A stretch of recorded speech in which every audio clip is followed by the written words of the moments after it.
इतना सुंदर दृश्य माता रानी के दरबार में आपने बनाया है और आपने सूचना की थी कि हम माता के दर्शन करेंगे और सभी संतों के पास आएंगे। सबने कहा था भीड़ होगी, आपने कहा हम सेवक हैं जनता के और जनता के बीच जाएंगे और जनता के साथ रहेंगे। कोई हमारी सेवा अलग से ना करना, ना मेरी कोई व्यवस्था करना।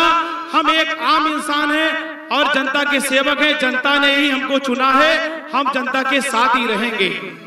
हम चाहेंगे माननीय जी से एक माला, हम चाहेंगे माननीय जी कुछ माता रानी के दरबार में और संतों के। मैं सबसे पहले माता रानी से यही प्रार्थना करूंगा कि हम सब लोगों को इस नव वर्ष पर अच्छे दिन के साथ साथ सुखद दिन, हमारा आपका सबका स्वास्थ्य बेहतर रहे। जहां हम समाज को आगे बढ़ाने के लिए लगातार प्रयास कर रहे हैं, वहीं माता रानी का आशीर्वाद रहेगा तो और हम लोग जिम्मेदारी से समाज की सेवा कर सकेंगे। ये जो कुछ हो रहा है या जो घटनाएं हम लोग देखते हैं, बिना प्रभु के, बिना माता रानी के कृपा के नहीं हो सकता। अगर आज हम और आप एक साथ यहाँ पर इस बहुत ही प्रतिष्ठित और बहुत ही पौराणिक स्थान पर अगर मिल रहे हैं या आने का मुझे मौका मिला है, बिना माता रानी के कृपा के ये संभव नहीं था। हमारे इस मौके पर माता रानी से यही प्रार्थना होगी कि जितने भी यहाँ श्रद्धालु भक्त आए हैं उनकी कामना पूरी हो, उनको स्वस्थ रखें, उनके घर परिवार में सब लोग स्वस्थ रहें, संपन्न हो और आगे बढ़ें। यही हमारी माता रानी से कृपा है और माता रानी की और आपकी कृपा मिल जाएगी हम लोगों को तो हमें भी समाज की सेवा करने का मौका मिलेगा। और मैं भरोसा दिलाता हूँ यहाँ पर इस कमेटी के जितने भी सदस्य हैं,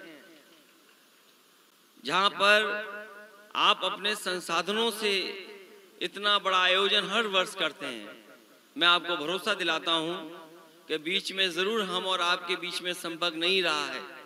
मुझे याद है जब मैं पहली बार यहाँ चुनाव लड़ने आया था तो माता रानी का आशीर्वाद लेकर के मैं चुनाव लड़ा था और माता रानी की कृपा की वजह से ही हमें वो स्थान और सम्मान मिला था। और यूं कहूँ मैं कि कन्नौज का एक अपना इतिहास है। अगर इत्र से, कारोबार से अपनी पहचान है तो मैं समझता हूँ माता रानी का जो स्थान है ये भी एक पहचान देता है कन्नौज को। और जितना भी ये विकास दिखाई दे रहा है,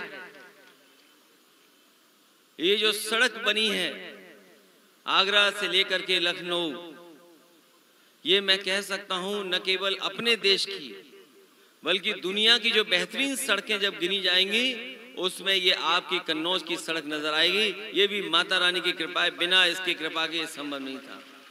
आज इस प्रांगण में हमारा आपका ये कार्यक्रम हो रहा है, मैं आयोजकों को भरोसा दिलाता हूँ कि आने वाले समय में अगर इसे हमें पक्का और आज के समय पे आधुनिक और सुंदर बनाना पड़ेगा, उसके लिए कहीं से भी संसाधन जुटाने पड़ेंगे।